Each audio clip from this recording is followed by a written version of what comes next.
Olá! O programa Está Escrito inicia hoje a série Princípios. Você já se perguntou onde está Deus? Se realmente Ele existe, por que vemos tantas pessoas desamparadas? Por que Deus insiste em permanecer calado diante do caos que é o mundo hoje? Por que permite que cientistas afirmem que tudo surgiu por acaso? Parece que para acreditar em Deus, você tem que dar um pulo no escuro. Se você sente que Deus está longe, então não perca o Está Escrito de hoje. Fernando Iglesias responde a estas e muitas outras perguntas.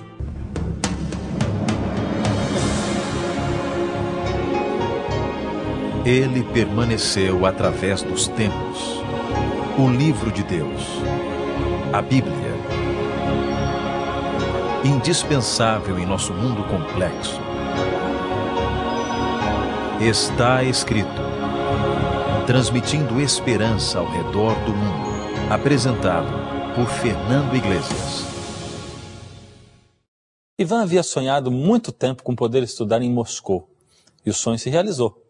Com 20 dias que ele estava morando no 5º andar do prédio da Universidade da Amizade entre os Povos, de repente um terrível incêndio tomou conta de todo o edifício em que ele morava. Em pouco tempo, todo o prédio estava em chamas e ele estava encurralado. O fogo chegou rapidamente e o estudante de 18 anos percebeu que iria ser realmente consumido. E agora? Todos os seus sonhos iriam morrer? Nunca mais voltaria para o Brasil para rever as pessoas a quem ele amava? Mas tinha que haver uma saída. Ele precisava sair daquele incêndio, daquele inferno. Na velocidade com que o fogo se aproximava, a única saída seria pular, isso mesmo. Ficando ou pulando, poderia morrer, mas pulando poderia, talvez, viver. Aquilo seria literalmente dar um pulo no escuro. E foi exatamente assim que Ivan salvou sua vida no dia 24 de novembro de 2003. Você já se sentiu num dilema assim alguma vez? Sentiu sua vida num beco sem saída? Um edifício em chamas?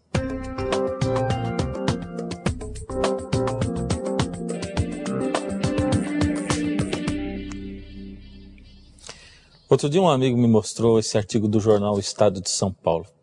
Foi um artigo escrito por Nando Reis, ex-componente do grupo de rock Titãs. Infelizmente não acredito em Deus.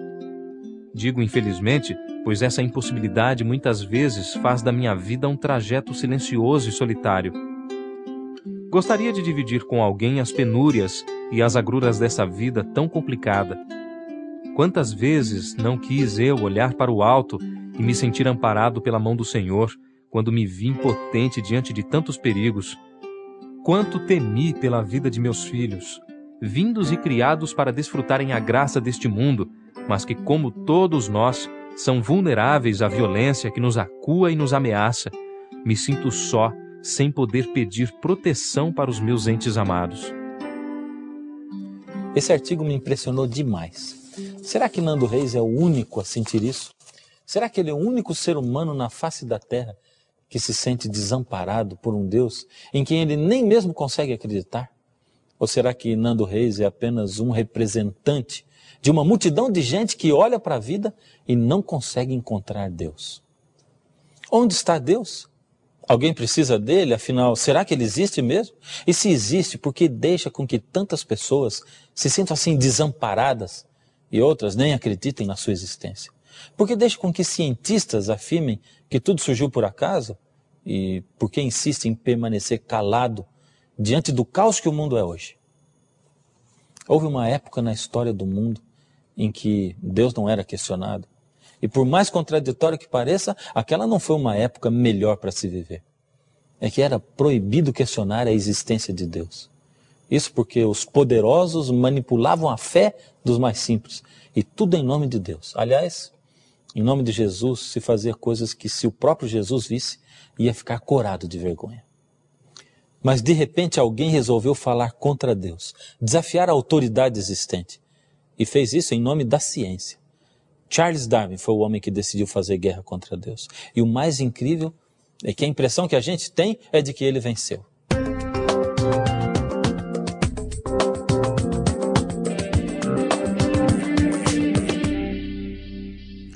Deve ter sido muito difícil ser cristão no século XIX, em 1860, quando Darwin surgiu com a teoria da seleção natural. E aí? Como ficaram a religião e a Bíblia nessa época? Esse Deus criador em quem se acreditou por milênios parecia não passar de fábula. E o pior é que a guerra intelectual contra Deus só estava começando. Veio agora o século XX, surgiram os poderosos pensadores, os intelectuais como Marx, Sartre e todos os outros. Eles apresentaram tantos questionamentos inteligentes contra a existência de Deus, que o mundo intelectual chegou a ter certeza de que Deus estava morrendo. Os pensadores declararam: o homem não precisa de Deus. Nessa época, ter fé em Deus passou a ser coisa de gente ignorante. De um lado, gente muito inteligente da época gritava para o mundo que o homem não sente nenhuma necessidade de Deus. De outro lado, religiosos fanáticos e ignorantes afirmavam: as coisas de Deus só se aceitam pela fé. Ora, mas será que se existisse mesmo um Deus assim, tão inteligente, sábio, capaz de criar o universo, ele exigiria que seus filhos aceitassem tudo sem nenhuma explicação, apenas pela fé? Será que para buscar a Deus é preciso dar um pulo no escuro? Alguma coisa muito importante estava sendo esquecida, fundamental. Era o fato de que se Deus existisse mesmo e fosse poderoso, então ele não precisaria de quem o defendesse. O tempo iria mostrar se o homem necessita ou não de Deus. O mundo da filosofia estava em guerra. De um lado, a sabedoria humana dizia: o homem não precisa de Deus. Os relacionamentos, as realizações profissionais, pessoais e a busca do conhecimento podem completá-lo. Do outro lado, a sabedoria de Deus dizia: o homem necessita de Deus. Ele foi criado para se relacionar com o seu Criador.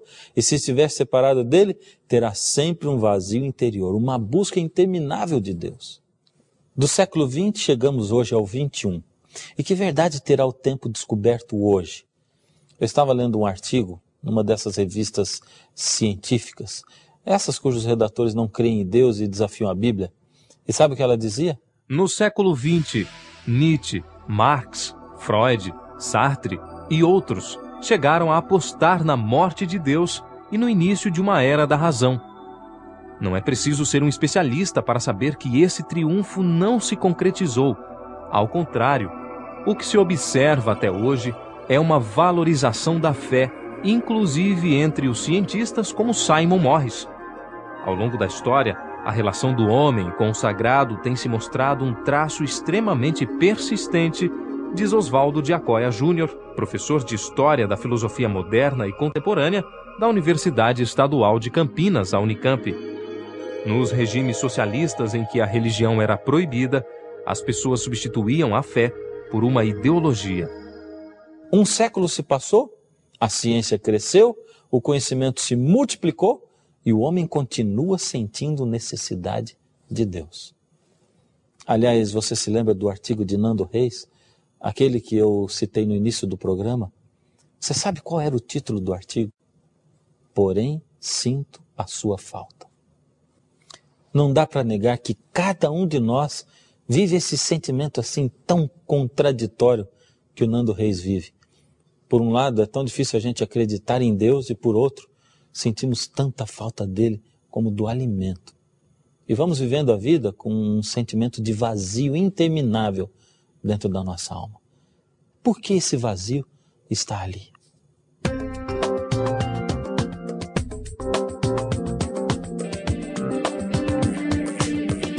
Ainda outro dia, no meio dos meus estudos, enquanto eu lia um livro, descobri uma citação muito importante. Alguns estudos científicos recentes, feitos por neurocientistas são os que estudam o funcionamento do cérebro humano. Esses estudos mostram que no cérebro humano existe uma pequena estrutura em forma de amêndoa, chamada amígdala, onde se localiza a experiência religiosa. É por isso que o neurocientista Dr. Juan Joseph conclui nos seus estudos o seguinte: a habilidade de ter experiências religiosas tem uma base neuroanatômica. Tudo bem, essa não é toda a resposta, mas você não acha que isso faz muito sentido?